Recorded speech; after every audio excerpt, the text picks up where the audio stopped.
여러분들께서는 뭔가 변화에 대한 욕구를 느껴보신 적이 있으세요? 살을 빼고 싶다거나 다른 곳으로 이직해서 내가 뭔가 더 다른 일, 새로운 일을 해보고 싶다거나 사람은 삶에서 여러 가지 많은 변화의 욕구를 느끼는데 막상 그것을 내가 실제로 이뤄내는 일은 쉽지 않은 것 같아요.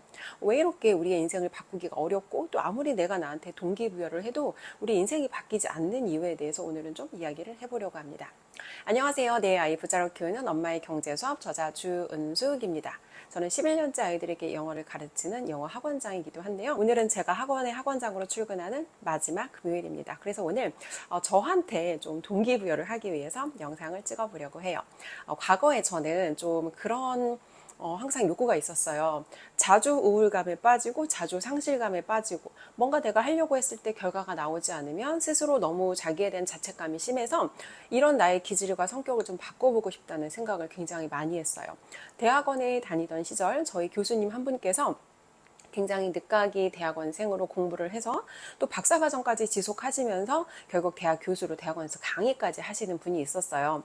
항상 에너지가 넘치는 그 교수님을 보면 너무너무 부러웠고 어떻게 저분은 저렇게 항상 활기차고 에너지가 넘치는 삶을 사실까라는 궁금한 생각이 들었어요. 그래서 하루는 굉장히 고민을 하다가 교수님께 메일을 드렸어요. 교수님께서는 이렇게 답변을 주셨어요. 나는 긍정적으로 살기로 결단했습니다 라는 말씀을 하셨어요. 결단이라는 건 내가 무언가를 끊어내고 정말 단호하게 결정하는 걸 결단이라고 하죠. 여러 가지 결단들을, 크고 작은 결단들을 사실은 해요. 그런데 오늘은 내가 분명히 결단이었는데 다음날 다시 하룻밤 자고 일어나면 그 생각들이 흐지부지 되는 경우가 너무 많아요. 현재 상황에서 내가 할 수 없는 그런 좀 이유들 아니면 핑계들이 떠오르는 경우가 많아요. 사실 마음 먹기까지가 굉장히 어려워요. 마음을 먹었다고 해도 또 시작하는 건 또 다른 얘기죠. 시작을 하려고 하면 우리가 또 시작에 대한 준비가 필요한 경우가 있어요. 이렇게 준비를 하다가 또 시간이 지체되는 경우가 있어요. 그리고 그 과정을 또 하다 보면 내가 이거 해서 이게 과연 내 미래에 어떻게 나한테 이득으로 연결이 될까?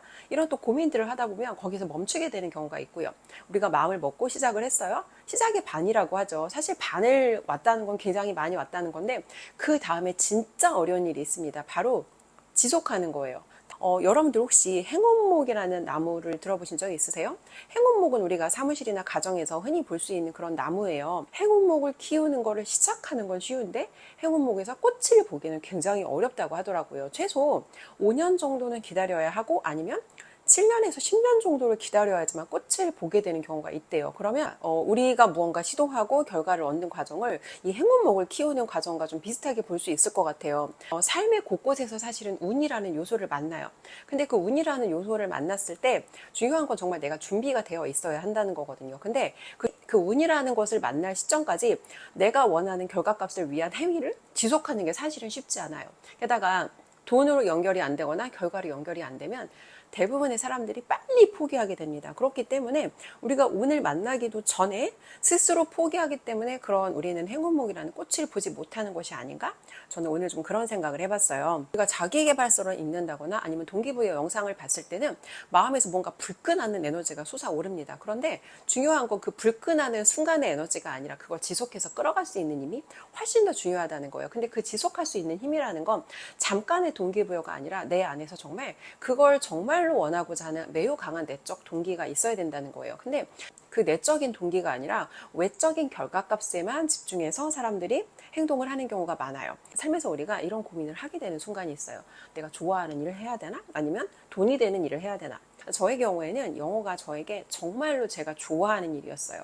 그리고 그 일을 통해서 제가 저의 삶을 바꾸고 경제적으로 굉장히 많은 것들을 이루면서 영어를 통해서 나는 정말 인생을 바꿨다라는 게 저에게 굉장히 강한 정체성이었고 확신이었어요. 다양한 세상을 경험하고 영어 한 과목으로 아이들의 인생을 바꿀 수 없다. 그리고 대학만으로 아이들의 인생을 바꿀 수 없다.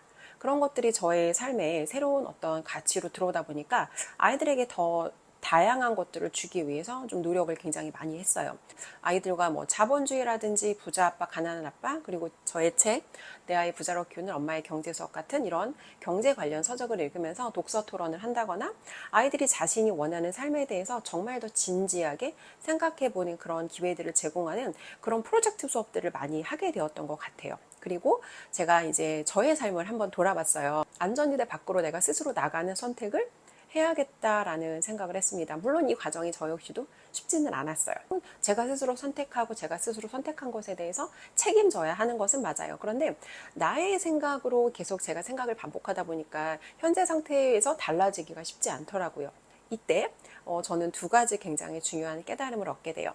무언가 우리가 선택한 행위를 결과를 얻을 때까지 지속하기 위해서는 반드시 누군가와 함께 해야 된다는 것. 나와 같은 어떤 목표라든지 같은 방향성을 가진 사람들과 함께 해야 되는 거. 함께 해야 되는 커뮤니티가 있어야 된다는 거 하나. 그리고 또 하나는 반드시 그 커뮤니티를 이끌어주는 제대로 된 멘토가 있어야 된다는 거. 이 두 가지를 제가 배우게 됩니다. 그리고 그동안에는 제가 잘하는 것들 위주로 무언가 기록을 하려고 했다면 지금부터는 저 역시도 저의 새로운 성장 스토리를 한번 기록해 보려고 합니다. 현재 나보다 조금 더 나아지고 싶다라고 하면 여러분들과 같은 방향성을 가진 사람들과 함께하는 커뮤니티에 들어가서 그 커뮤니티에서 여러분들을 올바른 방향성으로 이끌어줄 수 있는 멘토와 함께 조금씩 변화와 성장을 경험해 보시면 어떨까라는 말씀을 드려봅니다. 오늘도 시청해 주셔서 감사합니다. 좋은 하루 되세요.